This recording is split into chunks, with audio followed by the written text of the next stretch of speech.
tak baca. Walaupun kita sambung ataupun kita berhentikan bacaan. Dah kenapa kena ada huruf ni? Itu tuan-tuan kena rujuk dalam resam. Sebab itu perbincangan resam. Tulisan tu, kenapa waw ni ada? Perbincangan dia dalam resam, bukan dalam dhab. Perbincangan dalam dhab ni, dia nak tanda huruf ni tak baca. Huruf ni huruf tambahan dan tidak dibaca, maka ditandakan dengan bulat. Kenapa huruf ni ada? Bincang dalam resam. Kita dah bincang dah. Tuan-tuan merujuk balik dalam slide ataupun dalam tajuk-tajuk kita yang lepas. Kenapa huruf ni kena ada? Antaranya banyak kan, nak tunjukkan bacaan contohnya wa ulaikum kan. Kerana nak tunjukkan di situ baca dengan baris depan. Banyaklah. Tuan-tuan nanti rujuk balik. Jadi nak sebut perbincangan kita ialah dari sudut tanda, bukan huruf. Huruf ni ada tak ada, kenapa kena ada, itu rujuk dalam bab resam, bukan dalam bab dhab. Jadi dhab ni dia nak tandakan huruf ni tak baca. Tak dari sudut sambung ke, kita berhenti ke bacaan ke, tetap dia hanya sekadar ada saja. Dari sudut tulisan, dari sudut bacaan tidak ada langsung. Maka itu dia panggil dhab. Okey, contohnya apa? Dalam buku kita ni pada muka surat 40. Muka surat 40 tu, atas tu, nombor 1 tu. Contohnya wa ulaikum. U tu kan waw. Waw yang kedua tu. Waw, alif hamzah dan waw. Jadi wa ula, jangan baca wa ulaikum, salah. Jadi wa ulaikum. U tu. Jadi waw ada waw tu kan. Waw tu tak baca langsung. Bacaan maksudnya dia ada ke tak ada ke sama je. Dari sudut bacaan tidak memberi kesan, tapi dia tetap wajib ditulis dari sudut resam. Kenapa huruf ni kena ada? Rujuk balik dalam rujuk balik dalam resam, berkaitan dengan resam. Cara penulisan resam ada huruf tambahan kan, ada ziyadah, ada hazaf, kan, rujuk balik. Di situlah kita akan jumpa kenapa huruf ni ditambah. Dia ada sebab-sebab dia kan. Sebab nak menunjukkan baris, sebab macam-macam ada. Jadi tuan-tuan rujuk di sana. Boleh faham? Itu contoh yang pertama di atas huruf waw. Banyaklah dalam Quran kita jumpa benda-benda macam ni, ataupun huruf yang ditandakan dengan tanda yang bulat ini. Yang kedua, ulu baqiyah. Ulu baqiyah. Bukan waw tu. Itu hamzah tu. Bukan waw itu pada huruf hamzah ni. Ni. Huruf hamzah ni ulu baqiyah. Lu tu ada alif kan. Ini ada tanda bulat atas dia. Maka alif ni ada ke tak ada ke sama je, tapi dari sudut resam dia wajib ada. Dia wajib ada. Jadi kenapa dia ada tu, itu rujuk resam. Dhab dia hanya nak tandakan, okey, huruf ni tambahan. Tidak dibaca ketika wasal, tidak dibaca ketika sambung, juga tidak dibaca ketika waqaf. Maka tandanya ialah bulat. Menunjukkan huruf ni adalah huruf tambahan. Okey, boleh. Yang ketiga, min naba'il mursalin. Min naba'il mursalin. Ni ya. Alif, ni waw, alif, ya. 3 contoh yang saya bagi dalam ni. Jadi ya ni pun sama juga. Jadi ya ni tak ada pun, baca sama juga. Min naba'il mursalin. Ada pun tak baca juga. Boleh faham? Jadi dari sudut kenapa huruf tu ada, itu rujuk resam. Boleh faham? Sebab jangan kita nampak huruf ni ada, apa ni maksudnya, hikmah. Kenapa huruf ni ditambah ketika mana ada baris. Dia pentingnya huruf ini ditulis ketika mana pada ketika tersebut tulisan Al-Quran ni tidak ada baris. Itu hikmah yang besar. Untuk menunjukkan bahawasanya hamzah ataupun alif tu dibaca dengan baris bawah. Min naba'il mursalin. Kan ziyadah ni, ba' ziyadah. Ba' ziyadah dalam resam Al-Quran. Jadi ditambah tu kerana banyak faedah dia. Kita mungkin tak merasai kepentingan dan juga kegunaan huruf tambahan tadi, sebab kita baca Al-Quran yang sudah mempunyai baris yang lengkap, kan.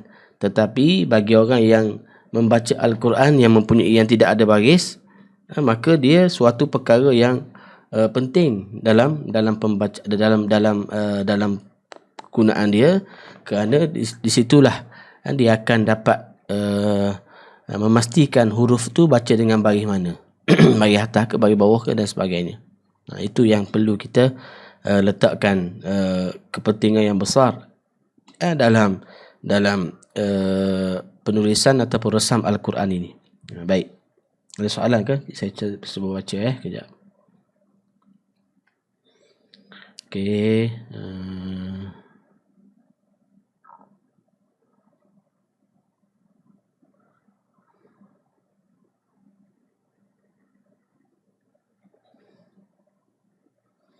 Apa maksud inovasi terkini dari segi dhab yang ada pada mushaf sekarang? Maksud inovasi terkini ini dari sudut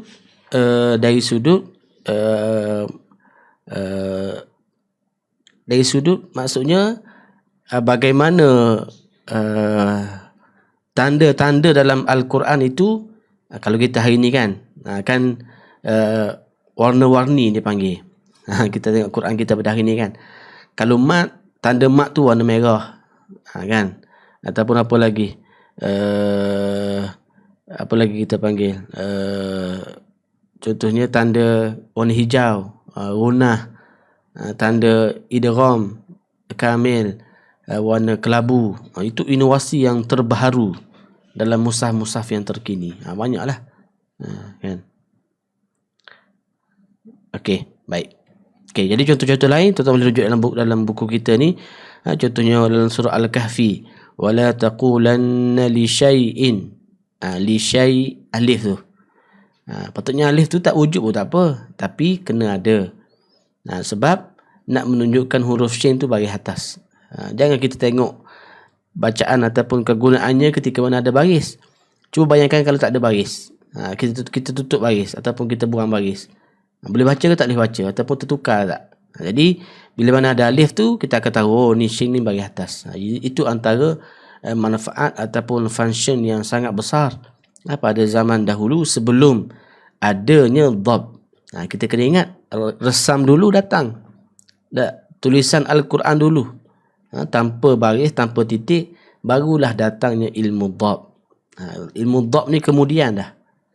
Ilmu dhab ni adalah ilmu yang kemudian. Bukannya dia asal daripada penulisan mushaf. Okey, boleh.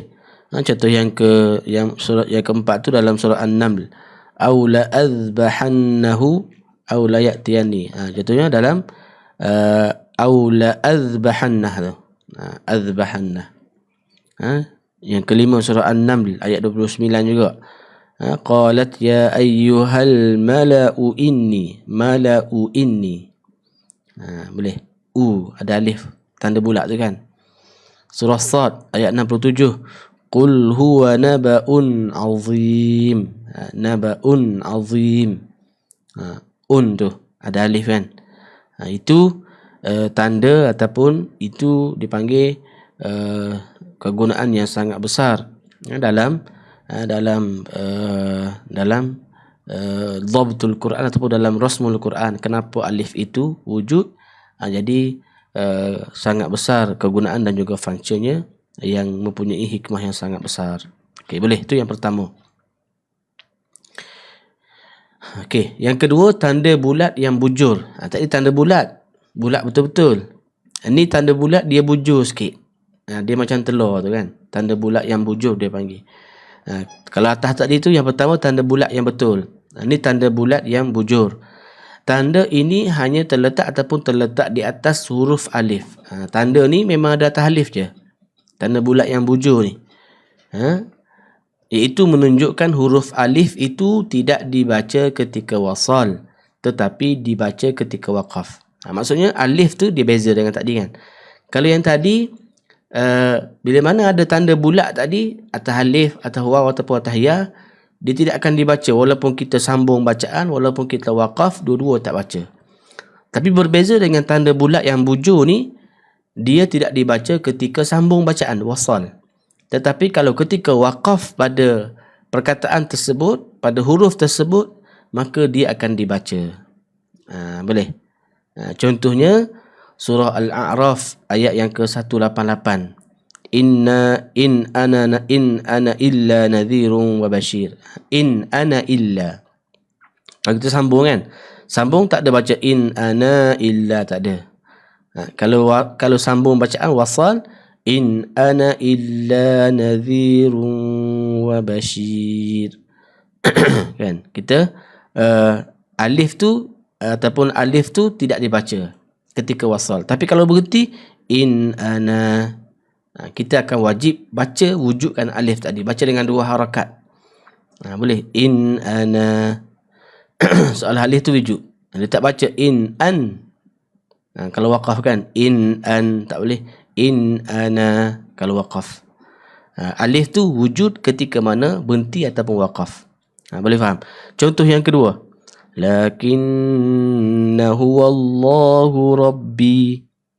Dalam buku kita tu, dalam muka surat 40 tu, surah Al-Kahfi ayat 38. Lakinnahu wallah. Tu kalau sambung maka tidak dibaca. Tetapi kalau waqaf, dia akan wujud ataupun alif tu dibaca. Lakinna, 2 harakat. Maksudnya bila baca 2 harakat tu menunjukkan alif tu ada. Alif tu wujud ketika mana waqaf. Yang ketiga, wa ana ad'ukum, surah Ghafir ayat 42. Surah Ghafir ayat 42, wa ana ad'ukum. Kalau waqaf, wa ana, baca dengan 2 harakat. Boleh. Tapi kalau wasal ketika sambung bacaan, alif tu tidak wujud ataupun alif tu tidak ada kegunaan ataupun function. Boleh faham? Jadi tanda bulat bujur ni menunjukkan huruf tu dibaca ketika mana wasal, tidak dibaca ketika mana wasal, dan dibaca ketika mana waqaf. Boleh. Itu tanda alif, tanda bulat yang bujur, dan dia hanya wujud di atas huruf alif sahaja. Berbeza dengan yang pertama tadi, tanda bulat tadi, dia ada di atas huruf alif, dia ada di atas huruf waw, dan dia ada di atas huruf ya. Tetapi yang ni dia hanya ada di atas huruf alif sahaja. Baik. Okey, yang ketiga. Yang ketiga, tanda hamzah wasal. Tanda hamzah wasal. Tanda hamzah wasal